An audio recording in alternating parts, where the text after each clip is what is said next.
देखिए, आज मैं कुछ आपको आध्यात्मिकता की बात बताता हूँ, कुछ श्रद्धा ग्रंथ की बात बताता हूँ और ये आप अपने चैप्टर हिस्ट्री यूनिट नंबर 6 में आप देखोगे।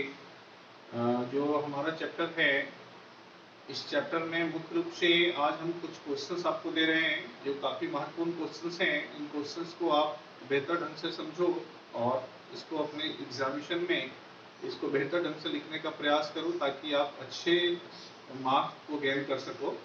तो देखो, आज का जो पहला क्वेश्चन है कि कबीर के मुख्य उपदेशों का वर्णन कीजिए। कबीर दास का नाम आपने सुना होगा, तो कबीर दास के मुख्य उपदेश क्या थे? तो भारत की इस पावन भूमि पर समय के साथ कई साधु संतों का आगमन हुआ और जिन्होंने अपनी विचारधाराओं से, अपनी शिक्षाओं से भारतीय समाज में फैली कुरीतियां, धार्मिक आडंबर, अंधविश्वास इत्यादि पर प्रहार किया और इनको दूर करने के लिए इन्होंने कई सकारात्मक कदम उठाए और कई सकारात्मक सुझाव भी दिए। कई लोगों को कई स्थानों पर ये घूम घूम कर अपनी शिक्षाओं का प्रसार भी किया, लोगों को उपदेश भी दिए। तो कबीर के मुख्य उपदेश जो थे वह निम्नलिखित थे। तो इन्होंने कहा था कि ईश्वर एक है और यह सर्वव्यापक है, यानी कि ईश्वर एक ही है और ये हर जगह पे जितनी भी चीजें हैं हर जगह ईश्वर है।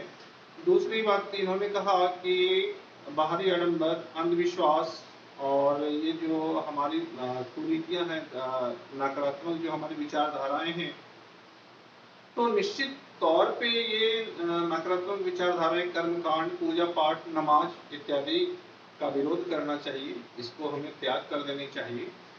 तीसरा उन्होंने जो कहा, ईश्वर प्राप्ति के लिए उन्होंने कहा कि भक्ति मार्ग ही एक ऐसा मार्ग है जिस पर आप चलकर ईश्वर को प्राप्त कर सकते हो। ठीक है। उन्होंने लोगों को नैतिक और पवित्र जीवन व्यतीत करने पर बल दिया। तो कहीं ना कहीं हम देखते हैं कि उनका जो विचारधारा था, उनका जो उपदेश था वह काफी सकारात्मक था। और जो उनकी अंतिम तौर पे पॉइंट्स के तौर पे यह आप देख सकते हो कि उन्होंने मूर्ति पूजा का विरोध किया, मूर्ति पूजा का उन्होंने खंडन किया। तो ये तो आपके कबीर दास के मुख्य उपदेश थे।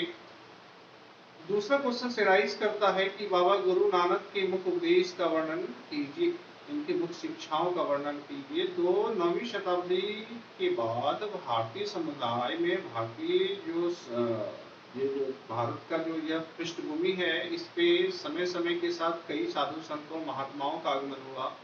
इन्हीं महात्माओं में सिख समुदाय के गुरु नानक भी एक थे। इन्होंने सिख समुदाय में फैली विभिन्न प्रकार के धार्मिक आडंबर, अंधविश्वासों का विरोध किया और सिख समुदाय को एक निश्चित आधार प्रदान करने के लिए इन्होंने कई सकारात्मक शिक्षाएं दी। इससे केवल सिख समाज ही प्रभावित नहीं हुआ, बल्कि इसका प्रभाव आम जनमानस पर भी पड़ा, आम समुदाय पर भी पड़ा। तो गुरु नानक के मुख्य उपदेश जो थे, उस उपदेश पर हम लोग थोड़ी सी विचार डालते हैं। तो उनके मुख्य उपदेश जो थे वह निम्नलिखित थे। क्या थे? कि इस संसार में एक ही ईश्वर है जो सर्वव्यापक और सर्वशक्तिमान है। इस संसार में केवल एक ही ईश्वर है और वह सर्वव्यापक, सर्वव्यापक का मतलब होता है सभी जगह, और वह सर्वशक्तिमान है, वो बहुत ज्यादा पावरफुल है। ठीक है। दूसरा, उन्होंने आत्मसमर्पण और आत्मचिंतन को ईश्वर प्राप्ति का सबसे महत्वपूर्ण मार्ग बतलाया कि यदि व्यक्ति आत्मसमर्पण करता है, आत्मचिंतन करता है, तभी वह ईश्वर को प्राप्त कर सकता है।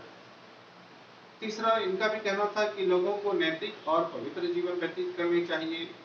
चौथा, इनका जो उपदेश था वह था कि दीन दुखियों की जो है वह सेवा करनी चाहिए। देखिए, दीन दुखी जो होते हैं वह काफी महत्वपूर्ण है, वही ईश्वर का एक प्रतिरूप होते हैं। ना जाने के ही बीच में ईश्वर मिल जाए, तो हो सकता है कि आपके पास, आपके सामने जो खड़ा व्यक्ति है भीख मांगने वाला, वही ईश्वर के रूप में आपके सामने आकर खड़ा हो। तो इन्होंने कहा कि दीन दुखियों का हमेशा सम्मान करना चाहिए। और इनका पांचवा जो महत्वपूर्ण उद्देश्य था कि बाहरी आडंबर, रूढ़िवादी प्रवृत्ति और अंधविश्वासों का विरोध करना चाहिए। तो कहीं ना कहीं निश्चित तौर पे हम देखते हैं कि बाबा गुरु नानक जो थे वो महान संत थे और उन्होंने अपने विचारों से पूरे संसार को प्रभावित किया। अब देखिए, तीसरा क्वेश्चन आता है, सूफी और भक्ति समुदाय के विचारों में क्या अंतर थे? तो सबसे पहले जानिए कि इस्लाम धर्म में वैसे व्यक्ति जो रहस्यवाद पर आधारित जीवन व्यतीत करते हैं उसे सूफी कहते हैं।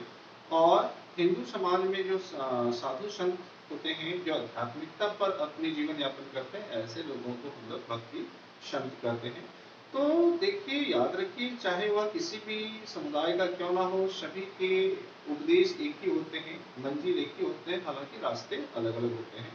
इन अलग अलग रास्ते से वह चलकर एक ही स्थान पर पहुंचता है। तो सूफी समुदाय और भक्ति समुदाय में कुछ समानताएं थी, तो इन समानताओं को हम थोड़ी सी देख लेते हैं। तो क्या समानता थी?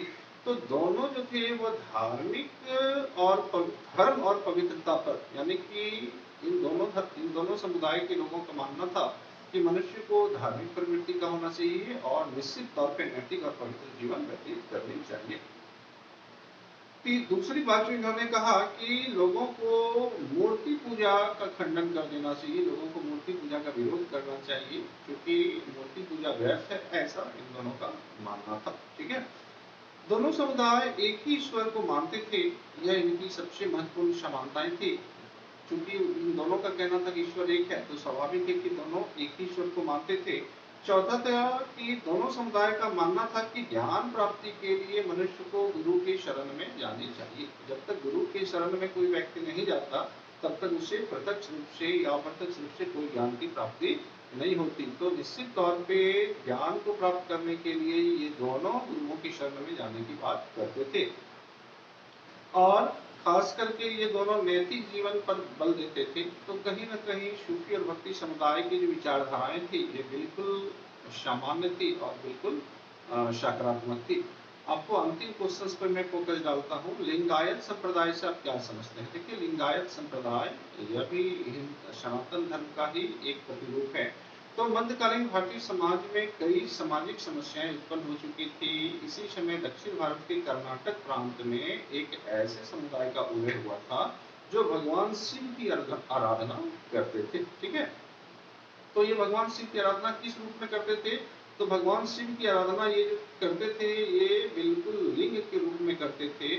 और ऐसा माना जाता था कि समुदाय के पुरुष वर्ग बाएं कंधे पर एक चांदी का पिटारा रखते थे और उस चांदी के पिटारे में शिवलिंग होती थी। ठीक है, और इन लोगों को समाज श्रद्धा के दृष्टिकोण से देखता था एवं समाज में इसका बहुत ज्यादा सम्मान था।